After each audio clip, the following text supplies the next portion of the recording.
We got our forms going in. Look. Forms going in.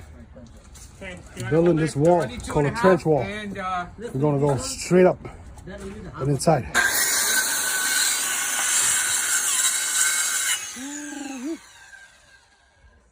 You're back at the addition disaster that we're now fixing up at Pillet Road here in Windsor.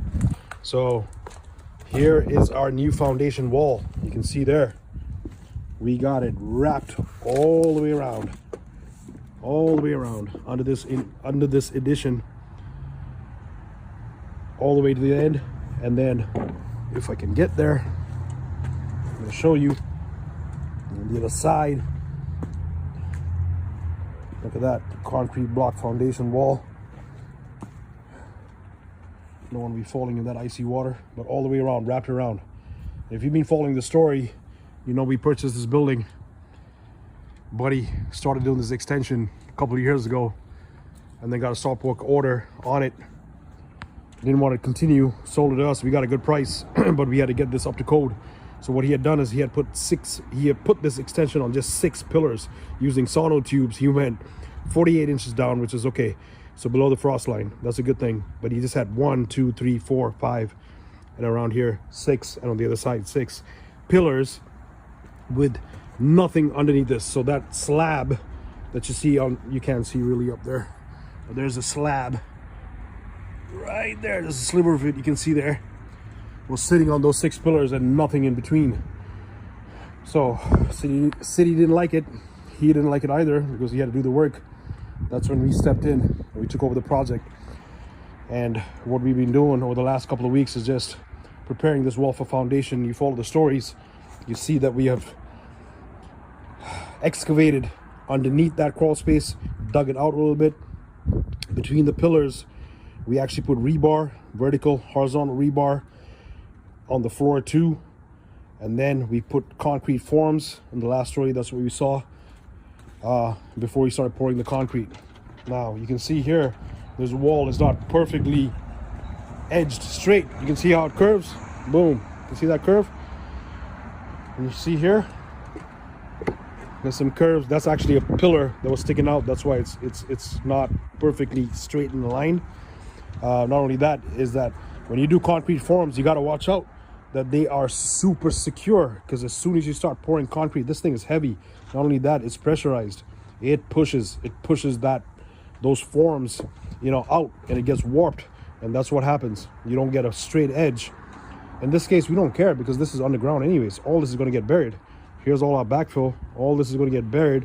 We're actually going to have our stairs going up to the unit there, so you'll never see any of this. So we don't care how it looks. We're not looking for aesthetics, but generally speaking, when you do forms, any kind of concrete forms, you know, you have straight edges. It's got to be really tight, really secured, pushed from both sides. We have bracing, you know, horizontal bracing, vertical bracing, you know, at an angle to keep it tight, because as soon as you start pouring concrete, that thing will blow out, and that's what the end result. But anyways, we just passed inspection, so I'm so stoked about that.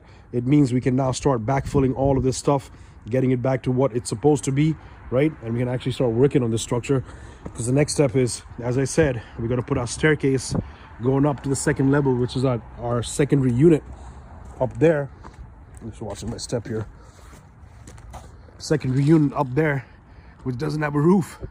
So now that we finished that, we can do the stairs and we can actually start working on the roof and sheeting this whole thing and start closing it up to the elements just about in time. We still got one more thing to do before we can start working on that, is actually a supporting beam throughout this whole structure, because again, Buddy did a shoddy job and he did not have the supporting beam the way it's supposed to have. Let's go inside and I'll show you what I'm talking about. But basically,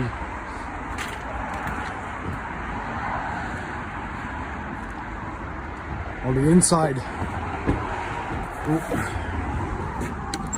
there's a high security system we got going on here.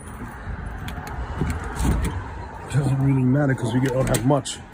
But on the inside, here's our supporting walls that carries the load of the upper floor there. I'm not going to go up there, but I'll show you. You can see here, look at all that stack. What's that? 2, 4, 6, 8, 10, 12. It's a 12 stack. That's holding a lot of weight on top there, right? And all of this stuff. But when we go down, I'll show you, the beam is not even sitting on this. The beam is somewhere here. It's crazy, the beam underneath. So this is not even sitting on the beam. So what the hell was the point, right? So it's not really holding the weight and doing what it's supposed to do. So what we are doing is we are going to be putting a new beam in to, again, make sure we're doing everything to code. So it's a little bit dark in here, but here you go. That's the old beam. So you can see the old post, 1, 2, 3. That's a temporary post, but 1, 2. That's not enough as well. It's an old wood beam. It's kind of dark. You can't probably see it maybe on this side here. There you go. It's an old wood beam. So what we have done now is we've dug up these footings. We've exposed the footings because we actually go to pour a new footing and put a new beam, which is basically something like this. So right adjacent to this one, this old beam, we're not going to take this out. I mean, we could, if we wanted to, take this out and put, once we put the new beam in, but why bother, right?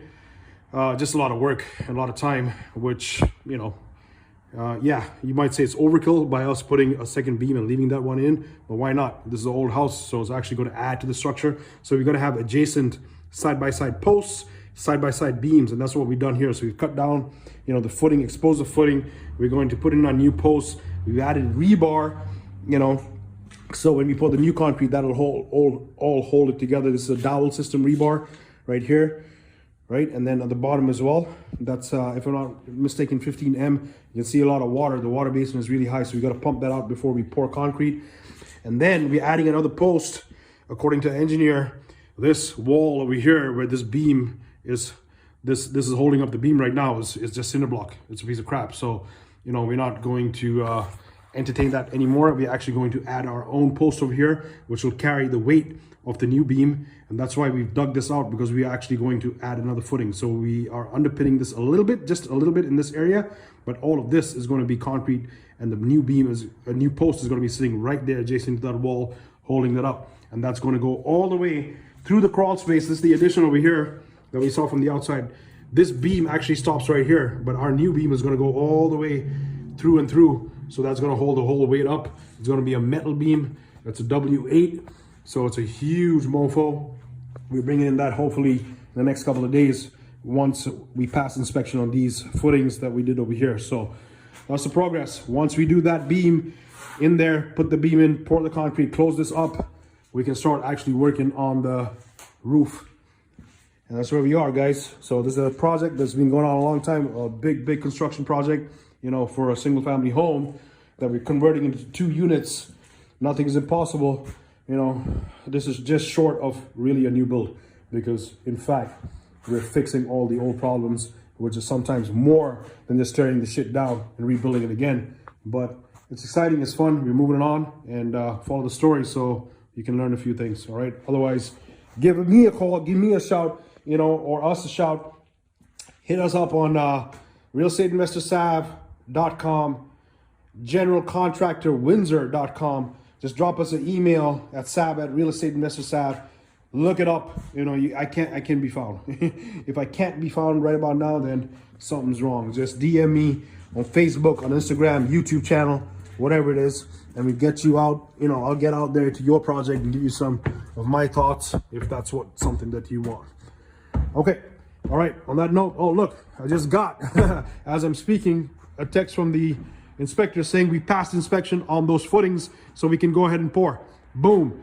All right. So here's another pro tip: always keep your drawings on site, because when the inspector comes, he likes to see that. You know, shows that we know what we're doing. So we printed everything and put it out here. Not only that, not only for the inspector, but for our guys as well who's doing the work. You know, so you can they can follow the plans. You know, there it is. Those are the footings that we're doing right now. 1, 2, and then 3, right under that wall that I showed you. So it's all there. Everybody knows we're we're all singing from the same hymn sheet, right? All right, that's it, guys. So hit us up again, sab@realestateinvestorsav.